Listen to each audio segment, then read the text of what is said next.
الحمد لله وكفاه وسلام على عباده الذين اصطفى أما بعد أشهد أن لا إله إلا الله وأشهد أن محمدا عبده ورسوله وبعد فإن خير الحديث كتاب الله وخير الهدي هدي محمد صلى الله عليه وسلم وشر الأمور محدثاتها وكل محدثة بدعة وكل بدعة ضلالة وكل ضلالة في النار.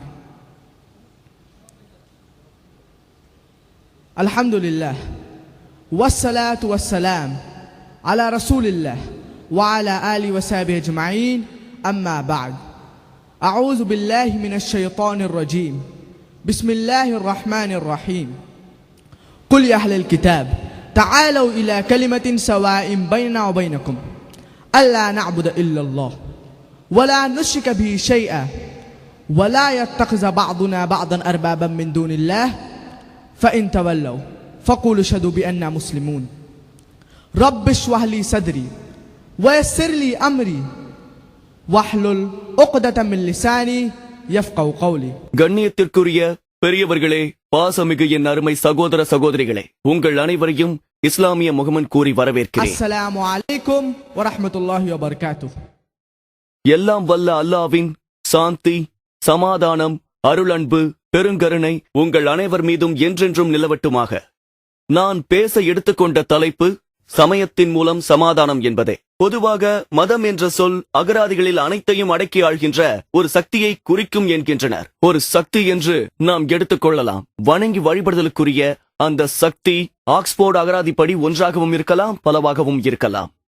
மொத்தத்தில் மதம் என்றால் கடவுளை நம்புவது என்ற அர்த்தம்.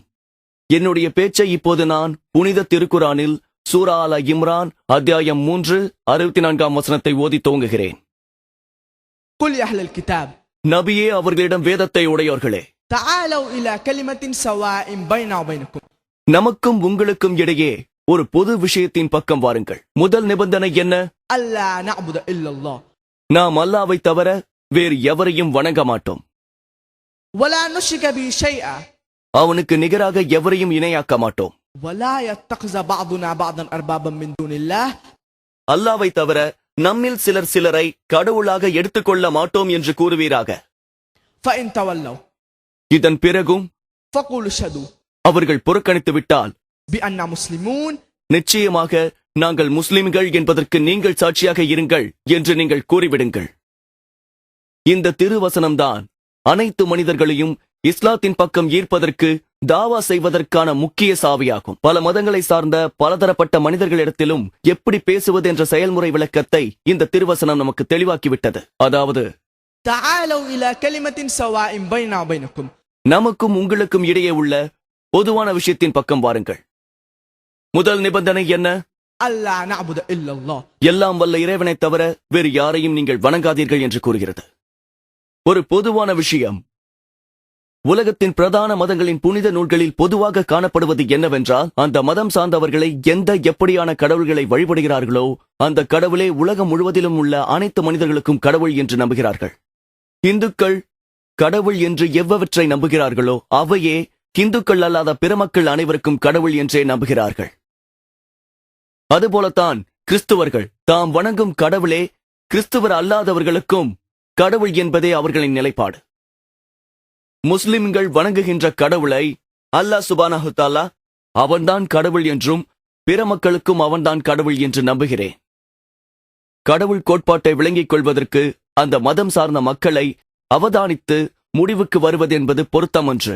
அந்தந்த மதங்களின் வேதங்கள், சாஸ்திரங்கள் எனப்படுபவை கடவுள் தன்மையை எப்படி வரையறைய செய்கின்றன என்பதை அடிப்படையாக வைத்தே அந்த கடவுள் கொள்கையை நாம் தீர்மானிக்க வேண்டும். ஏனெனில் பொதுவாக ஒரு மதம் சார்ந்தவர்களே கூட தனது மதத்தின் கடவுள் கோட்பாட்டை சரியாக விளங்கி வழிபடுவது இல்லை. எனவே சரியான ஆதாரபூர்வமான அறிவுபூர்வமான அணுகுமுறை என்னவென்றால், அந்தந்த மதங்களின் கிரந்தங்களை ஆராய்ந்து அதிலிருந்து அந்த மதத்தின் கடவுள் கொள்கையை அறிய வேண்டும். இன்று என்னுடைய பேச்சை பொறுத்தவரையில் நான் என்னுடைய பரிசீலனைக்கு 4 மதங்களை எடுத்துக்கொள்ளப் போகிறேன். இந்து மதம், யூத மதம், கிறிஸ்துவ மதம் மற்றும் இஸ்லாம். முதலில் இந்து மதத்தை அதன் சரியான தன்மையில் பார்ப்போம். இந்து மதத்தின் கடவுள் கோட்பாடு என்னவென்று நாம் அலசுவோம். பொதுவாக இந்துக்கள் நீங்கள் எத்தனை கடவுள்களை நம்புகிறீர்கள் என்று கேட்டால் சிலர் 3 என்றும் வேறு சிலர் 10 என்றும் 1000 கடவுள் என்றும் கூட சொல்வார்கள். இன்னும் சிலர் 33 கோடி என்றும் சொல்வார்கள். ஆனால் வேத சாஸ்திரங்களை நன்கு கற்றறிந்த ஒரு இந்து பண்டிதரை கேட்டால் அவரோ இந்துக்கள் ஒரே ஒரு கடவுளைத்தான் வணங்க வேண்டும், நம்ப வேண்டும் என்று உறுதியாக கூறுவார்.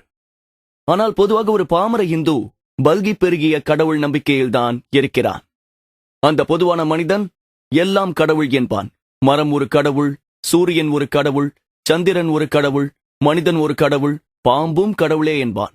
முஸ்லிம்கள் ஆகிய நாங்கள் என்ன சொல்கிறோம் என்றால், இவை அனைத்தும் கடவுளுடையது, கடவுளுக்குத்தான் சொந்தம் என்கிறோம். மரம் கடவுளுடையது, சூரியன் கடவுளுடையது, சந்திரன் கடவுளுடையது, பாம்பும் கடவுளுடையது, மனிதனும் கடவுளுக்குரியவனே. ஆகவே ஒரு பாமர இந்துவுக்கும் பாமர முஸ்லிமுக்கும் உள்ள அடிப்படை வித்தியாசம் என்னவென்றால், அவர்கள் அனைத்தும் கடவுள் என்கிறார்கள். நாம் அனைத்தையும் கடவுளுடையதே என்கிறோம். ஒரு பாமர இந்துவுக்கும் ஒரு பாமர முஸ்லிமுக்கும் இடையே உள்ள வித்தியாசம் என்னவென்று தெளிவாக சொல்ல வேண்டுமானால் அபாஸ்டிவேஸ் மட்டும்தான். இந்த கருத்து வேறுபாட்டை கலைந்துவிட்டால் இந்துக்களும் முஸ்லிம்களும் ஒன்றாக இணைந்து விடுவார்கள். இதை எப்படி செய்வது? அல்லாஹ் திருக்குரானில் சொல்கிறான், تعالوا إلى كلمة سواء بيننا وبينكم.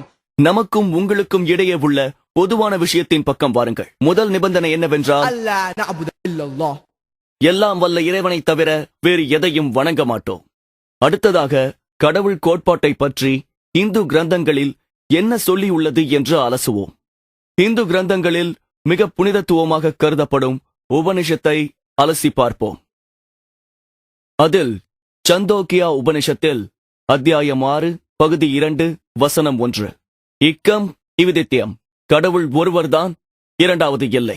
மேலும் ஸ்வேதா ஸ்வேதர் உபனிஷத்தில் அத்தியாயம் 6 வசனம் 9, ناتسي كسج جنتانا چديپا. அப்படி என்றால் அவனை மிகைத்தவர் யாரும் இல்லை, அவனுக்கு ஆணையிடுவரும் யாரும் இல்லை, அவனுக்கு பெற்றோர்களான தாயோ தந்தையோ யாரும் இல்லை என்று குறிப்பிட்டுள்ளது.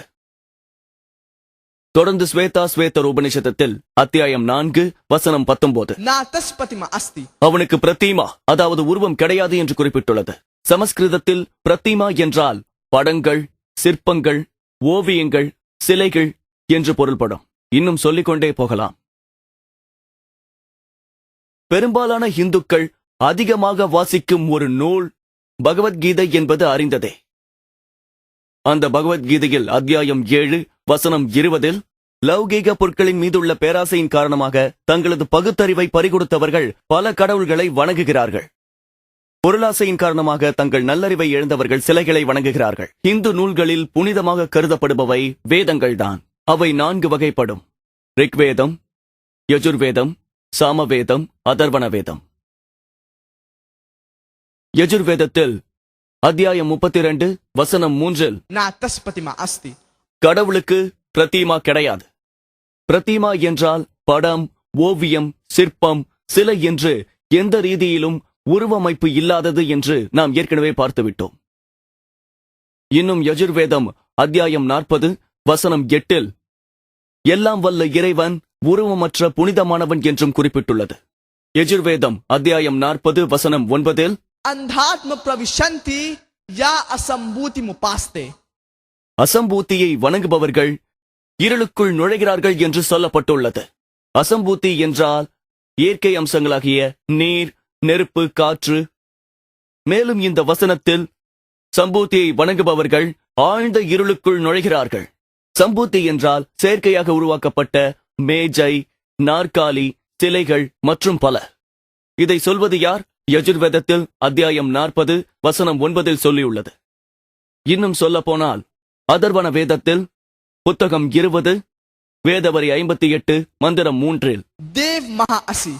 எல்லாம் வல்ல இறைவன் மிக மகத்தானவன். அதோடு ரிக்வேதத்தில் புத்தகம் 1 வேதவரி 164 மந்திரம் 46, एकम सत विप्रभु विदान्ते. உண்மை ஒன்றே, கடவுள் ஒருவனே. ஆனால் ஞானிகள், முனிவர்கள் எனப்படுவோர் கடவுளை பல்வேறு பெயர்களால் அழைக்கின்றனர். ஹிந்து வேதங்களிலும் கடவுளுக்கு பல்வேறு பெயர்கள் சூட்டப்பட்டுள்ளன. இதை நம்மால் பார்க்க முடியும். அதேபோல் ரிக்வேதத்தில் புத்தகம் 10 வேதவரி 114 மந்திரம் 5, எல்லாம் வல்ல கடவுளுக்கு 33 வகையான சிறப்பியல்புகள் இருப்பதாக குறிப்பிடப்பட்டுள்ளன. அதே ரிக்வேதத்தில் புத்தகம் 2 வேதவரி 1 மந்திரம் 3 எல்லாம் வல்ல கடவுளை பிரம்மா என்று குறிப்பிடப்பட்டுள்ளது. பிரம்மா என்ற அந்த சமஸ்கிருத சொல்லுக்கு அரபு மொழியில் ஹாலிக், அதாவது படைப்பவன் என்று பொருள் வரும். முஸ்லிம்களாகிய எங்களை பொறுத்தவரையில் எல்லாம் வல்ல இறைவனை பிரம்மா, அதாவது ஹாலிக், படைப்பவன் என்று அழைப்பதில் எந்த ஆட்சேபனையும் இல்லை. ஆனால் அந்த எல்லாம் வல்ல இறைவனாகிய பிரம்மாவிற்கு 4 தலைகள் இருக்கின்றன. ஒவ்வொரு தலையிலும் ஒரு கிரீடம் இருக்கின்றது என்றெல்லாம் சொல்கின்ற போதுதான் நாங்கள் அதை கடுமையாக மறுப்போம். அது மட்டுமல்ல, இறைவனுக்கு உருவம் கற்பிக்கின்ற அந்த கற்பனைகள் இந்து புனித வேதங்களாகிய ஸ்வேதா ஸ்வேதர் உபனிஷதத்தின் அத்தியாயம் 4 வசனம் 19 மற்றும் யஜுர்வேதத்தில் அத்தியாயம் 32 வசனம் 3 Na taspatima asti. கடவுளுக்கு உருவம் கிடையாது என்று தெளிவாக கூறியிருக்கின்றது. ரிக்வேதம் புத்தகம் 2 வேதவரி 1 மந்திரம் 3 கடவுளின் மற்றொரு சிறப்பியல்பாகிய விஷ்ணு என்ற பெயர் குறிப்பிடப்பட்டுள்ளது. அந்த சமஸ்கிருத சொல்லை அரபு மொழியில் ரப், அதாவது பாதுகாப்பவன், பராமரிப்பவன் என்று பொருள்படும். எல்லாம் வல்ல இறைவனை விஷ்ணு, அதாவது பராமரிப்பவன், பாதுகாப்பவன் என்று அழைப்பதில் முஸ்லிம்களாகிய எங்களுக்கு எந்த ஆட்சேபனையும் இல்லை. ஆனால் எல்லாம் வல்ல இறைவனாகிய அந்த விஷ்ணுவிற்கு 4 கைகள் உண்டென்றும் ஒவ்வொரு கையிலும் சக்கரம், சங்கு போன்ற ஆயுதங்கள், கருவிகள் இருக்கின்றன என்றும் அவர் கருடன் என்ற பறவையின் மீது அமர்ந்து பறந்து செல்வார் என்றும் பாம்புகளை படுக்கையாக்கிக் கொள்வார் என்று சொல்வதையெல்லாம் முஸ்லிம்களாகிய நாங்கள் வன்மையாக ஆட்சேபிப்போம். ஏனெனில் இது இறைவனுக்கு உருவம் கற்பிப்பதாகும். நான் ஏற்கனவே குறிப்பிட்டுள்ள ஸ்வேதா ஸ்வேதர் உபனிஷதத்தில் அத்தியாயம் 4 வசனம் 19 மற்றும் யஜுர்வேதத்தில் அத்தியாயம் 32 வசனம் 3 இறைவனுக்கு உருவம் இல்லை என்று குறிப்பிடப்பட்டுள்ளது. அது மட்டுமின்றி ரிக்வேதத்தில் புத்தகம் 8 வேதவரி 1 மந்திரம் 1 Ma chadanya dvisan sad. நீங்கள் இறைவனை அன்றி வேறு யாரையும் வணங்காதீர்கள், இறைவனை மட்டுமே துதியுங்கள் என்று சொல்லப்பட்டுள்ளது. அதே ரிக்வேதத்தில் புத்தகம் 6 வேதவரி 45 மந்திரம் 16 Ya ek mushti. அவனை மட்டுமே துதியுங்கள், அவனை மட்டுமே வணங்குங்கள் என்று ஆணையிட்டுள்ளது.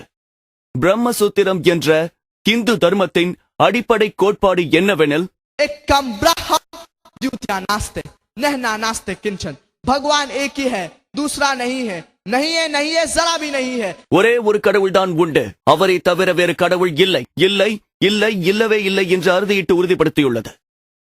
ஆகவே நீங்கள் இந்து வேத கிரந்தங்களை படித்து பார்த்தீர்களானால் ஒரே ஒரு கடவுள்தான் இருக்கிறார் என்றும் அவரை மட்டுமே வணங்க வேண்டும் என்றும் அவருக்கு உருவம் கற்பிக்க கூடாது என்றும் இந்து தர்மம் தனது கடவுள் கோட்பாட்டில் வரையறை செய்திருப்பதை மிக தெளிவாக பார்க்க முடியும். இப்போது யூத மதத்தை அதன் சரியான கோணத்திலிருந்து பார்ப்போம். யூத மதத்தின் கடவுள் கோட்பாட்டை அலசுவோம். விவிலியத்தில் பழைய ஏற்பாட்டின் உபாகமத்தின் அதிகாரம் 6 வசனம் 4 Shama Israelo Adonai Eloheinu Adonai Echad. இஸ்ரவேலே கேள், நம்முடைய தேவனாகிய கர்த்தர் ஒருவரே கர்த்தர் என்று சொல்லப்பட்டுள்ளது. ஏசாயா புத்தகம் அதிகாரம் 43 வசனம் 11 நானே கர்த்தர், என்னை அல்லாமல் வேறு இரட்சகர் இல்லை. அதே புத்தகத்தில் அதிகாரம் 45 வசனம் 5 நானே கர்த்தர், வேறொருவர் இல்லை, என்னை தவிர தேவனில்லை என்றும் சொல்லப்பட்டுள்ளது. மேலும் ஏசாயா புத்தகத்தில் அதிகாரம் 46 வசனம் 9 நானே தேவன், என்னை போன்று வேறு எவரும் இல்லை என்று குறிப்பிடப்பட்டுள்ளது. அது மட்டுமின்றி யாத்திராகமம் அதிகாரம் 20 வசனம் 3 5 வரை கர்த்தர் சொல்கிறார், என்னை அன்றி உனக்கு வேறு தேவர்கள் உண்டாயிருக்க வேண்டாம். மேலே வானத்திலும் பூமியின் கீழ் தண்ணீரிலும் உண்டாகி இருக்கிறவர்களுக்கு ஒப்பான ஒரு சொரூபத்தையாகிலும் யாதொரு விக்கிரகத்தையாகிலும் நீ உனக்கு உண்டாக்க வேண்டாம்.